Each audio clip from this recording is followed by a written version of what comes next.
it rained today, so I uncovered my compost bins so that they can get some moisture on them. What I did was I have this is gonna be the container that I put all of the horse manure that I grabbed from work, because there's a field right next to my work that I'm allowed to go onto and get horse manure. And this is the bin for all the like foodstuffs out of the house. And when I get enough material from there and there combined, I put it into this first section. That's what this is, a mixture of that. So it's, and also I lined the bottom with like these boxes and stuff because they decompose pretty well and they don't have any plastics in them or anything. And at least not that I'm aware of anyway. This is the second phase, where I took it from this bin and put it over into this one. And it's already, I mean, you can tell the difference between here and there. So I'm actually pretty pleased with that. And then I'm going to put it into this third bin here, which I just have a bunch of stuff inside of right now because it's going to be a little while before I get to that point. So when I get these filled, I'm going to come out. First thing I'm going to do is take from here and put it into there. And I'm going to put water on it the whole time. The hose is going to be going on it. I'm going to put this one into here. Hose is going on it every time I do a layer, just so that it builds up moisture. And then I'll take and combine these two, putting the hose on it the whole time. And also I bought some ground up oyster shells from the feed store that is actually meant for chickens, but I figured it'd be cool to amend the soil with, because anytime you can introduce any kind of sea life or a lime type piece of the puzzle into your compost, then you're building up a better soil. So I'm going to go ahead and cover these up. And I've got all these buckets around here that I've just been allowing to fill up with rain when it rains. And then I take the buckets and I actually dump them into this compost. So that I'm not using as much fresh new water as much as I am catching rainwater. I hope to eventually get to a point where I have a rainwater catchment system that comes off the roof of my house. Also, I'd like to do the same thing with my chicken coop. Y'all being good over there? Huh? Huh? Y'all being good? You coming? She's a good girl. She's a good girl. She's a good girl. Yes, she is. She's so good when she wants to be. They're so pink when they run around. This shed was on the property when we purchased it. It's a relatively small shed, but the problem is that it is far from the house, which is way over there. I don't know what they used it for before, but what we plan to do is to have a friend come by and pick it up and pull it through these trees and move it over here. And when it's moved out into this open area, we're gonna paint the outside, and I'm gonna do some alterations to the inside, and we're gonna convert it into a chicken house. We would like to get like a sort of electric fence type barrier thing. You can get these poultry fences, poultry netting type fences, that we can keep the predators out, so that the chickens can have a place to go into, because I'll cut a hole in the side of the shed so that the chickens can actually get out of the shed and be out into the sunshine whenever they please. But for now, until we have the money to get the fence, the plan is going to be just to have the chickens in the shed and just come out and let them out every morning and put them away every morning. This was a fence that was already here when we got here, and what I did was I started removing the sort of welded wire panels that were on it. So now it's just a bare fence, but in the middle of me doing that, I found a bunch of poison ivy. So I had to suit up really seriously so that I could come out and remove all the poison ivy. I only got to about this point or so in removing the poison ivy, so I need to suit up again and come out and get the rest of it. If you look at this tree over here, there's actually like a pretty freaking serious poison ivy vine going up it that I didn't even really realize before, but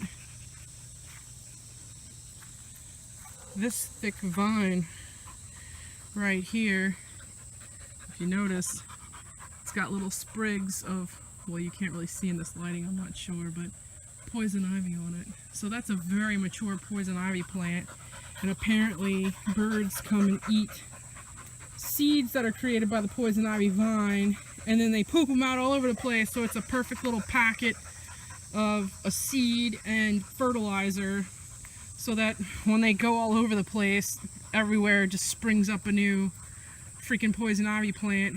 And for me personally, when I touch them, I break out ridiculously, and it's kind of painful. These are some panels that I found when I cleared up along the fence here. All the stuff was kind of pushed up against there, materials and things, and I trimmed back a bunch of brush, which I think also allowed the poison ivy to grow a lot more because there was more sunshine that was accessible to the seeds or the plants. A lot of this brush is starting to grow back up again because stuff grows so freaking fast. This is some wood that I got from it. That's some planks that I found over in there, and these chairs that I don't think they're any good, but they're sitting there right now.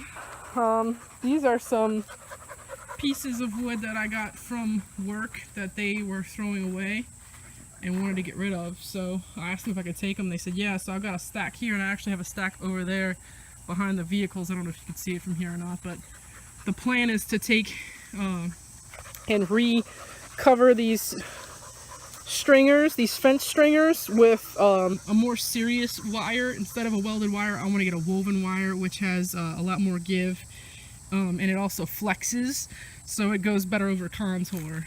So I'm going to get woven wire fence and put it here, and then I'm going to take these panels that I removed and I'm going to attach them maybe 2 feet from the bottom where the ground is, and then angle them down at the ground coming out.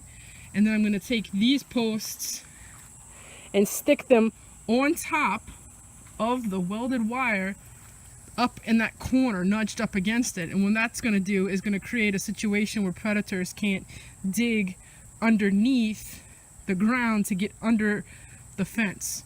And we hope to have this be possibly either part of the chicken yard, or maybe have it become where we keep the sheep or whatever.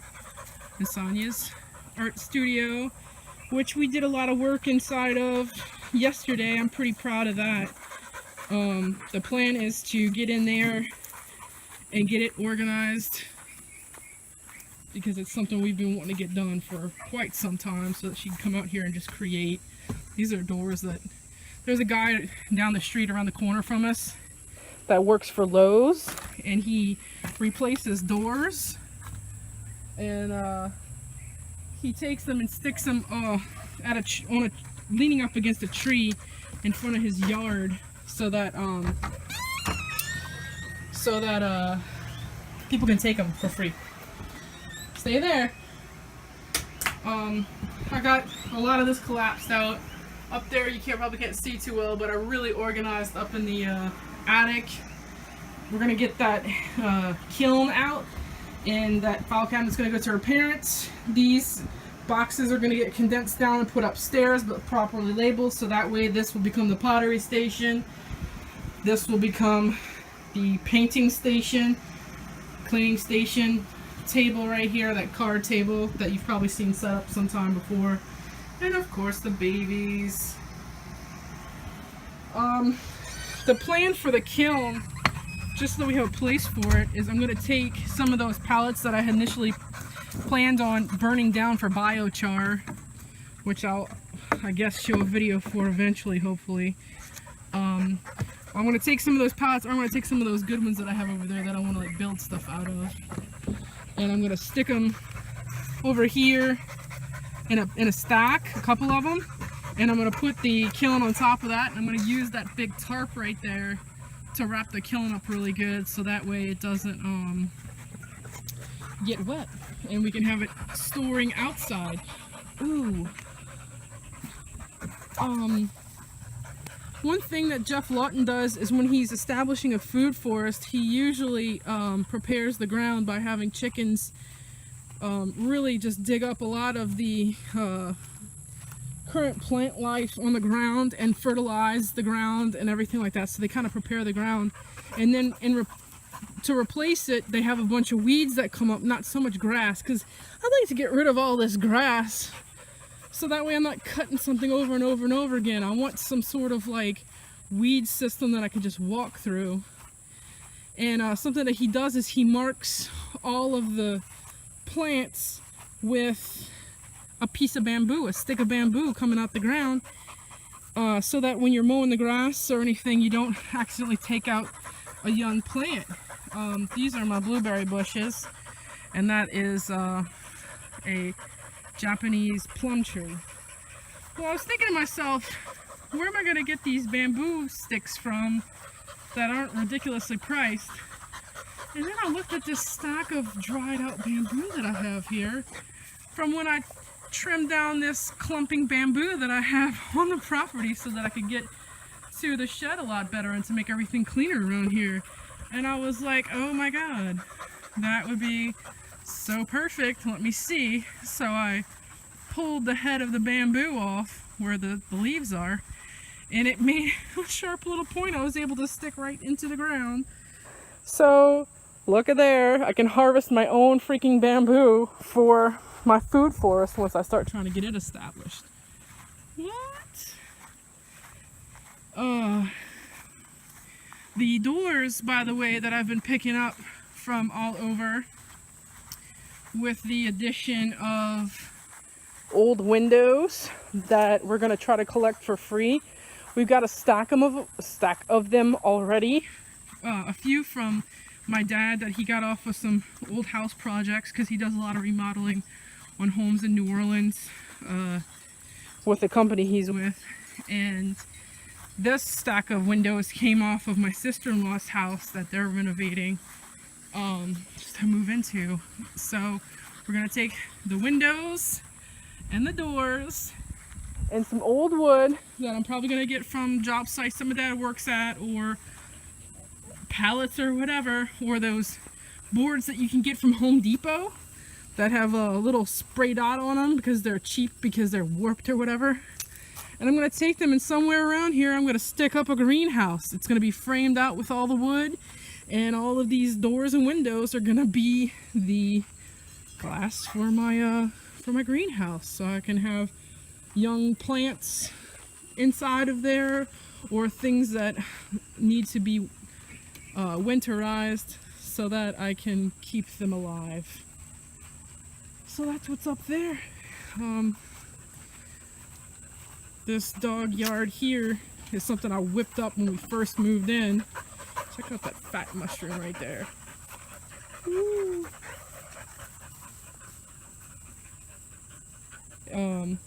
Anyway, it's not the best thing in the world, but I put it up. It's got some lights on it. Most of them are burnt out. I need to figure that out, either replace them or see if I can't wiggle the bulbs and make them work. But the plan is to, this is our cheesy little swimming pool. I drained it the other day, and I took his tarp that I had underneath him. That's the one I have over there drying out in the sun. We had it set up over here. But the idea eventually is to have a pool right here, like a big above ground pool, and a deck that comes off this back door, extends out a little bit and comes out. I want that to be all screened in. That'll be nice, but that's probably a while off. These are some pieces of culvert that when they have remaining pieces of culvert that they can't use at my work, I grab them and I take them home. They're usually like this. shorter pieces that they can't actually use for anything. And what I did was I like chopped them off and then kind of ground down the edges so that they were nice and smooth. And then Sonia painted them. And the idea is to take these and kind of level them out because they're on a little bit of a slope because of the way the house is like sloped right here, the ground up to the house. And I want to fill them up with soil and compost, and then have a kitchen type garden. I mean, it's not going to be crazy intense, but a kitchen garden inside of these, like herbs and things that we could just come out and grab right fast. And then the remainder of these guys that I have, if I have a remainder after I go around the perimeter of that fence over there, I'm going to take and I'm going to make boxes so that I can put the a garden inside the boxes. Of course, you always want to have your kitchen garden as close to the house as possible so that you actually use it. And you go to it daily. That's the idea, is like to have something close enough to where you visit it daily, or at least every other day.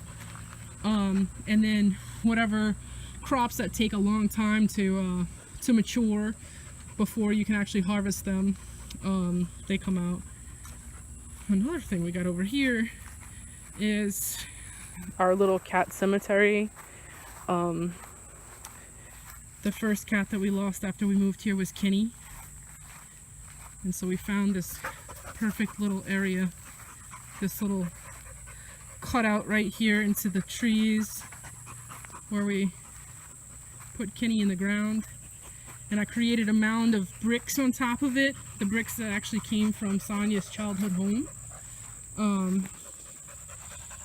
And then after he had been in there for a while, we just put like a little barrier and planted a cotton rose tree, or a cotton rose bush or plant. I'm not really sure which one it is.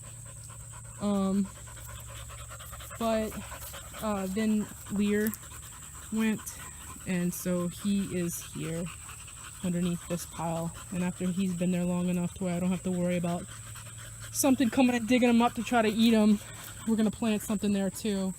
It's probably been long enough now, but we'll see. There's actually water that runs on the other side of these bushes and trees here, and it goes into a creek that's pretty nice size behind the house. It's not always full, but it is most of the time. And I plan to get a lot of this brush kind of cleared out so that that looks more like the area in the front of the house where I showed you the shed, because it's a lot more clear and you can walk into it, and the ground's a lot nicer. I mean, I don't plan to have grass underneath it like this, but we want it to be kind of more park-like, maybe like a ground cover mulch type situation. A lot of this brush we're probably going to end up removing, but the cool thing is though, is all up in this stuff we got all these sorts of wild edibles.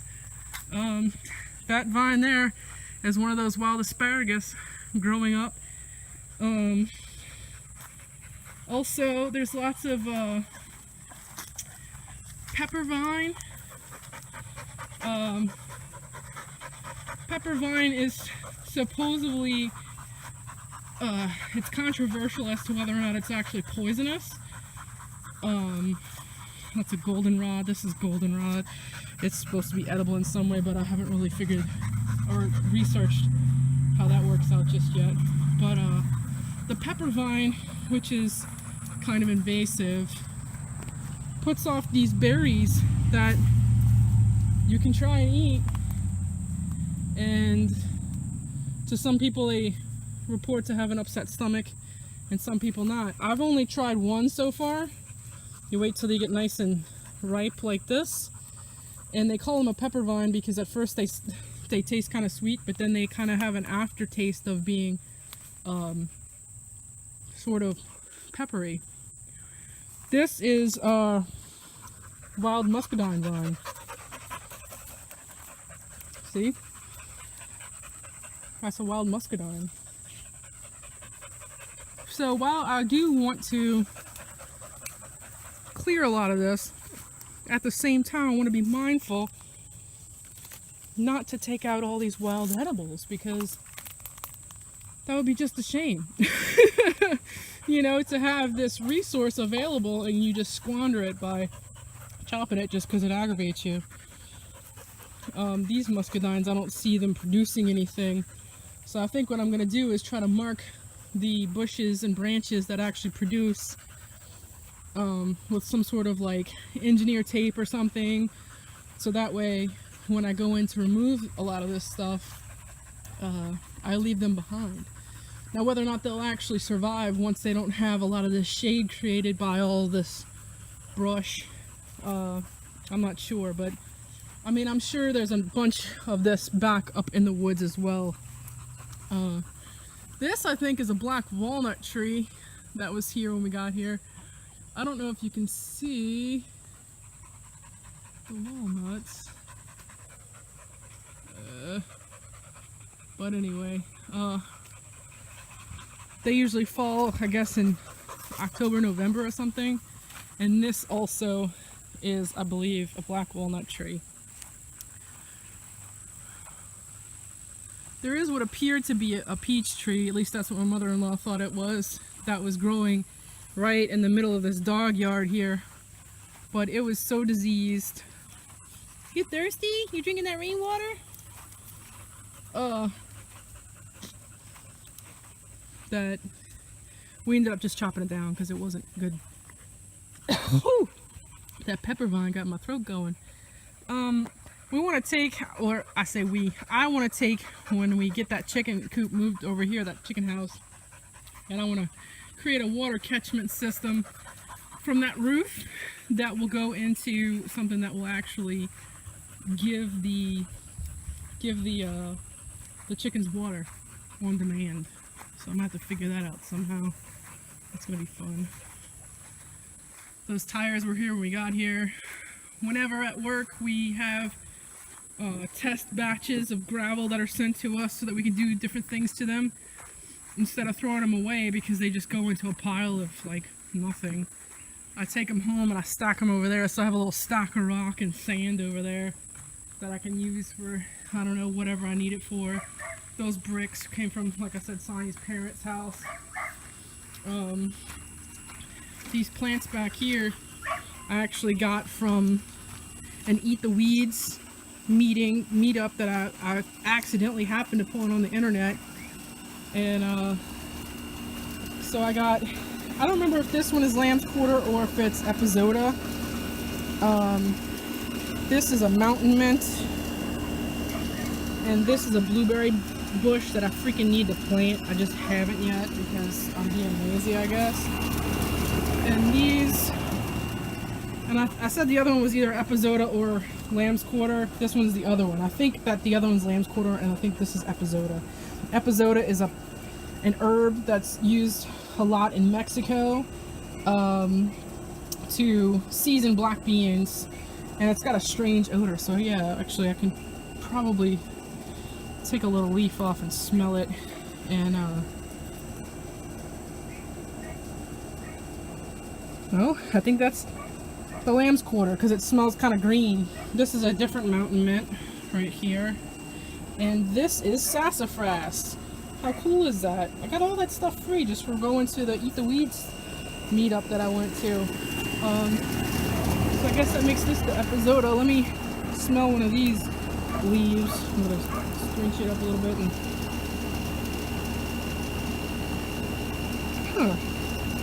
that one smells good too.